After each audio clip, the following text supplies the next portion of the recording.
여러분, 인생은 참으로 신기할 때가 많습니다. 현재 일어나지도 않은 일을 먼저 계획해 놓고 그 일이 일어날 것을 굳게 확신하면서 상상하면서 그럴 때가 많죠.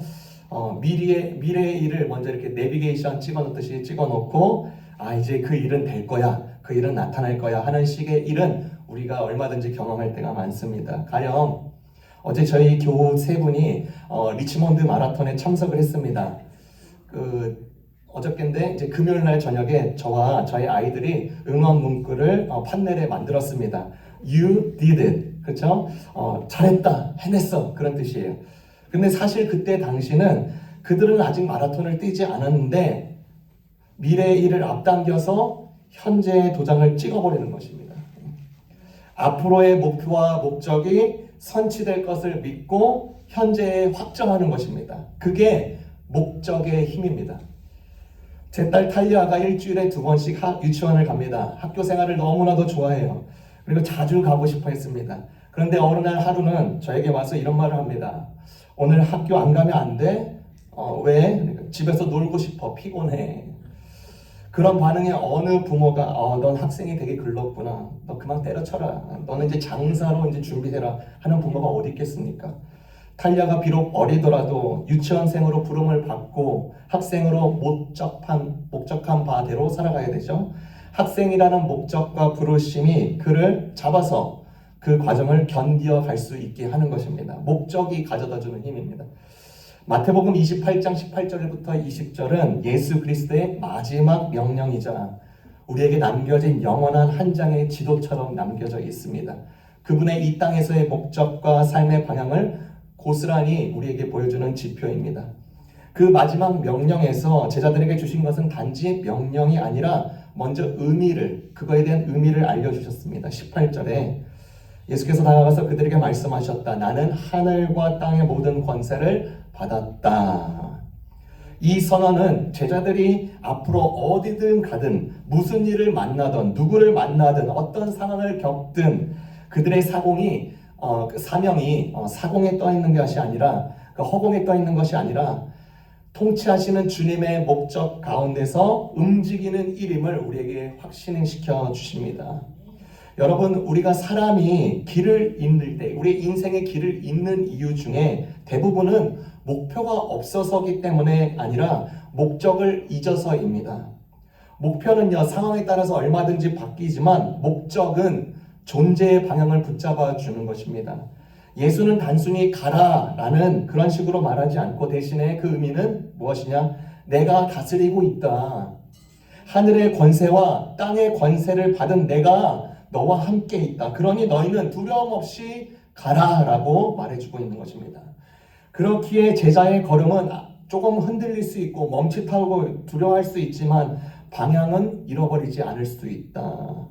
우리가 인생에서 가장 혼란스러운 때를 떠올려 보세요. 계획이 틀어졌을 때가 아니라 왜 이 길을 가야 되는지 알 수 없을 때 가장 심각해집니다. 그래서 여기서 수많은 사람들이 걸려 넘어집니다. 이게 해결이 안 돼서 우울증의 덫에 걸립니다.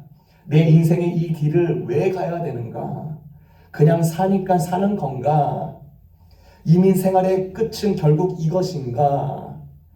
우리는 어디서부터 왔고 무엇을 위해 살다가 어디로 가는가에 대한 확실한 방향과 생각 없이 그냥 살다 보니까 사는 거지 하다 보면 극심한 혼란에 빠지게 됩니다. 여러분, 이 마이크가 마이크대로 쓰임을 받지 않는다면, 이 물이 물대로 쓰임 받지 않는다면, 꽃이 꽃대로 쓰임 받지 않는다면, 피아노가 피아노대로 쓰임 받지 않는다면 그것이야말로 큰 낭패입니다. 사람도 마찬가지입니다. 사람에게 사람 설명서가 필요하듯이 예수님은 마지막 명령을 우리에게 주시면서 참된 사람이 무엇인지, 참된 성도됨이 무엇인지, 그 명령에서 우리에게 무엇을 원하시는지 추적하고 내 삶의 결을 조금씩 맞춰보는 것이 얼마나 큰 보물인지 깨달아야 됩니다. 여러분, 국가를 위해서도 마찬가지입니다. 기업을 위해서도 마찬가지고 사업을 위해서도 가정을 위해서 같이 공동으로 선한 목적 의식을 갖고 힘써 나간다면 이거는 굉장한 역사가 되는 것입니다. 여러분, 한국 역사에 길이 남을 업적을 남긴 인물 중 한 사람을 꼽으라면 세종대왕입니다. 그런데 우리는 이 세종 왕이 처음부터 왕이 될 사람이 아니었다는 것을 우리가 잘 알고 있죠. 이 세종은 셋째 아들이었습니다. 아버지 태종의 뒤를 이어서 왕이 될 사람은 당연히 맏아들 양녕대군이었습니다. 그런데 어느 날 첫째 아들 양녕이 부모가 대화 나누는 것을 문 밖에서 듣게 됩니다. 부모가 이렇게 말을 해요. 셋째 충령 세종과 첫째 양녕이 바뀌어 태어났으면 좋았을걸. 그러게 말이요. 충령이 맞이어야 했었는데 그 말을 들은 첫째 그 양녕이 그날부터 이상한 행동을 하기 시작합니다. 사람만 보면 희죽희죽거리면서 미친 사람처럼 굴고 공부는 하지 않고 낮에는 사냥만 하고 밤이면 담을 넘어서 술집을 드나들면서 행패를 부리기까지 하는 거예요. 이제 그런 모습을 보니까 이제 왕세자가 미쳤다는 소문이 온 한양에 퍼졌습니다. 그때 이제 둘째 아들 효령 대군이 속으로 생각하는 거예요. 아, 형이 이제 망나니가 되었고 이제 미쳤으니까 이제 왕의 자리는 나에게 얹히겠구나. 이제 내게 기회가 오겠구나 생각했습니다.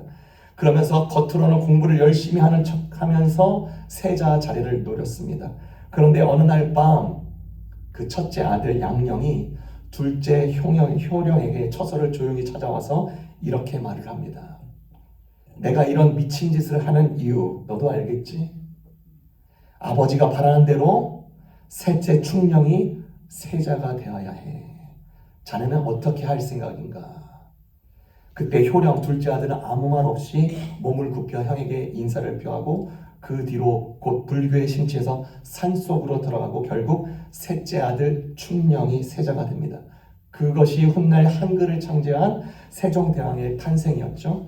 사실 세종은 왕이 되고 나서 나중에 이 모든 사실을 알게 됩니다. 형들이 자신을 위해 자리를 비켜주었다는 것을 알게 돼요. 그래서인지 이 세종은 더욱더 열심히 성실하고 더욱 겸손하고 더욱 백성을 사랑하였습니다. 그렇게 형들의 양보와 헌신이 위대한 왕을 만든 것이죠. 여러분, 두 형들은요, 자기 자리에 대한 욕심이 아니라 더욱 강력한 국가와 또 국민을 더욱더 사랑할 수 있는 자를 위해서 기꺼이 그 목적에 결을해서 희생한 것입니다. 그러니까 이 첫째와 둘째 형도요, 대단한 것입니다. 선한 목적은 결국 나를 다시 일으킬 뿐만 아니라 더 큰 집단도 움직일 수 있는 강력한 힘으로서 이 목적이 얼마나 중요한가. 여러분, 성도의 목적은 어떨까요? 분명하고 단순합니다. 제자들처럼, 예수님의 제자들처럼 예수의 길을 이어 걷는 것입니다. 네 가지죠. 오늘 본문에 나오면 가라, 모든 민족을 제자로 삼아라, 아버지 아들과 성령의 이름으로 세례를 주라, 주님의 것을 가르쳐 지키게 하라.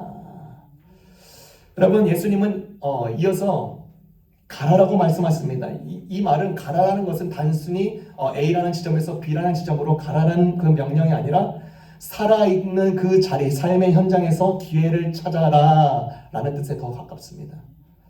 무엇을 위한 기회를 찾으라는 건가? 제자를 삼는, 주님의 제자를 삼는 기회를 찾으라고 명하고 있습니다.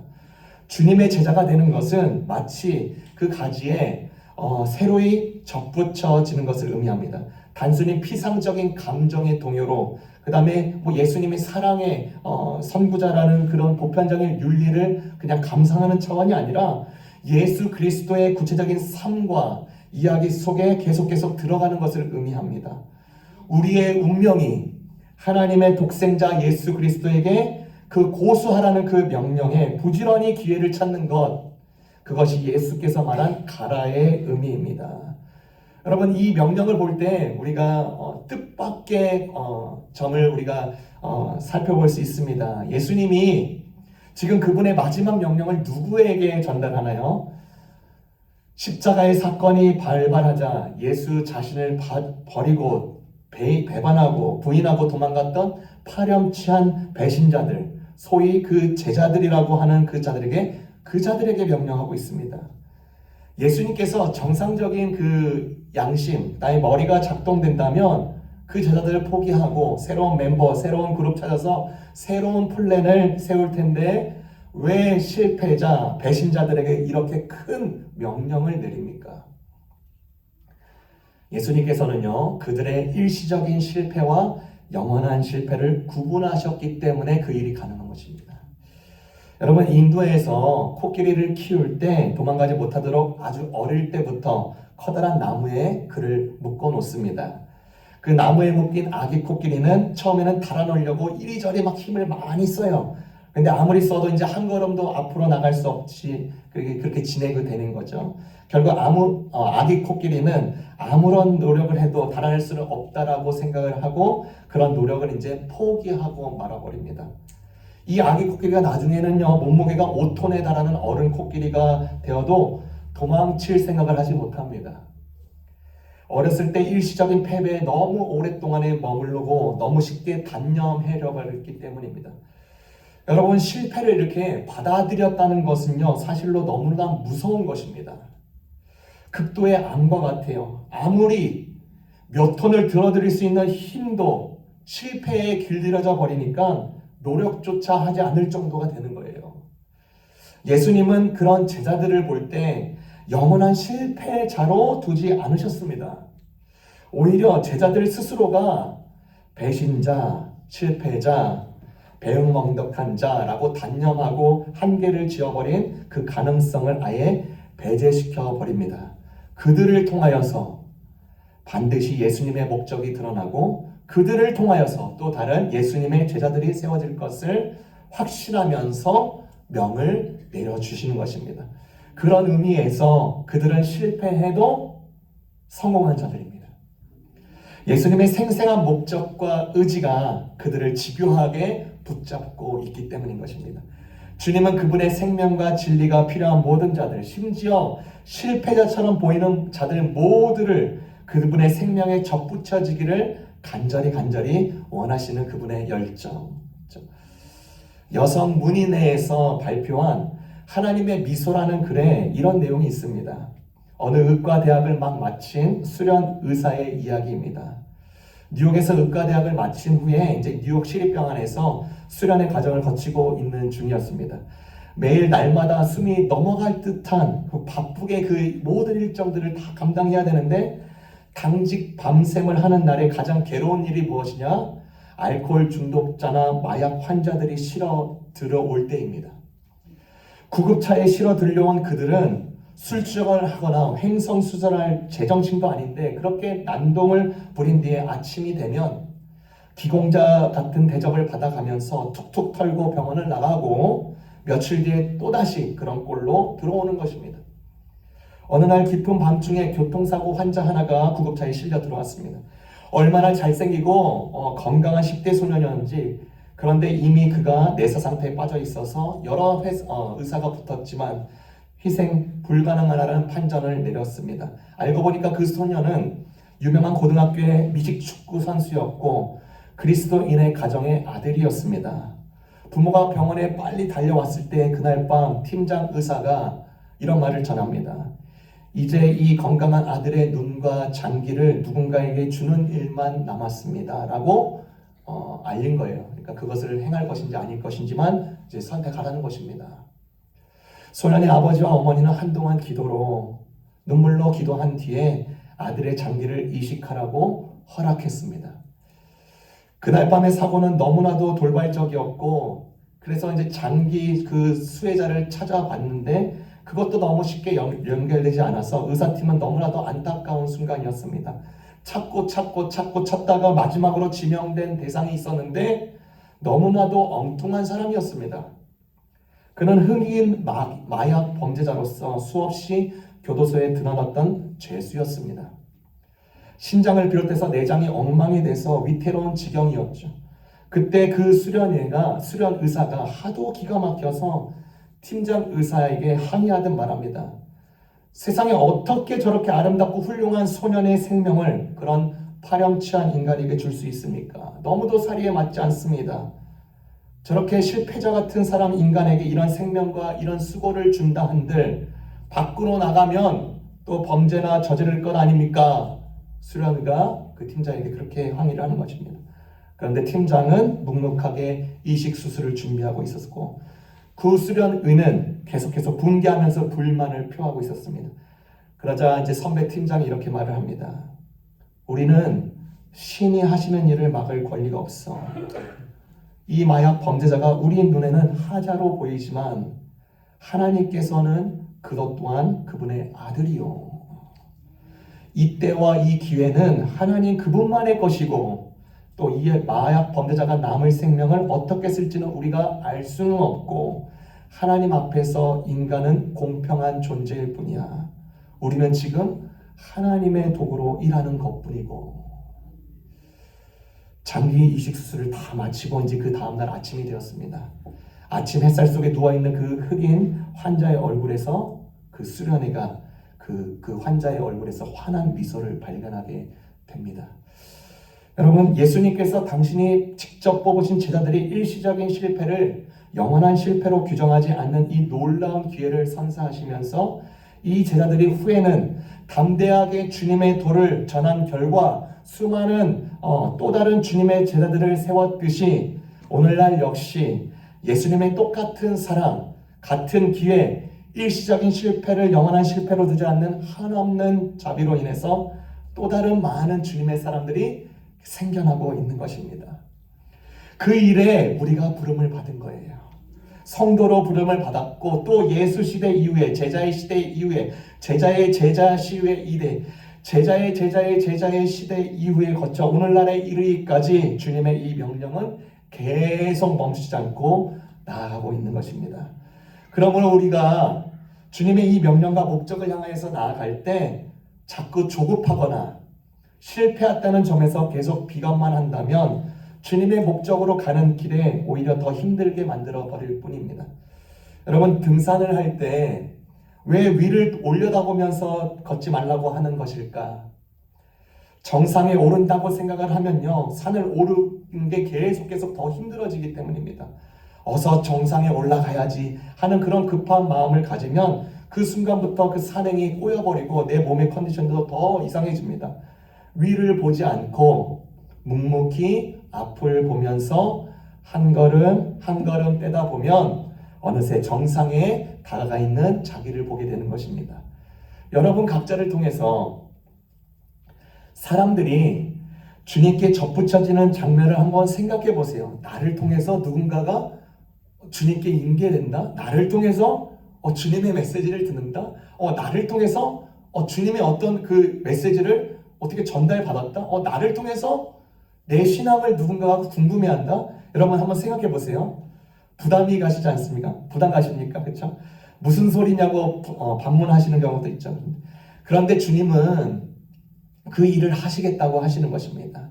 그분이 살아계시고 그분은 하늘과 땅의 권세를 가지신 분이시고 나 스스로 역시 주님의 사람으로 지금까지 다듬으시고 만드셨듯이 똑같이 그 일을 하시겠다고 하십니다. 우리 생각에는요, 아니 하나님의 일은 하나님께서 직접 하시고 우리는 다시 그런 하나님의 일에 대해서 깊이 존중하고 경배를 표하고 찬양을 하면 되지.